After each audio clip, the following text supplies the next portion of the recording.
Hello guys. Hello mga idol. Nandito na naman tayo ngayon sa halamanan ko. Maliit ko na nga din dito sa taas ng bahay namin. Ngayon ipakita ko sa inyo kung pagtanim ng halaman. So ay dito guys. Magtatanim tayo. Magtatanim tayo ng halaman.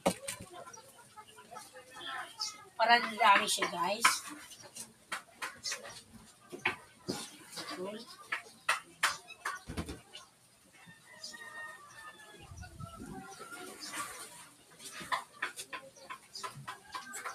Nandito, ang halamanan ko mga idol, andito lang sa loob ng bahay.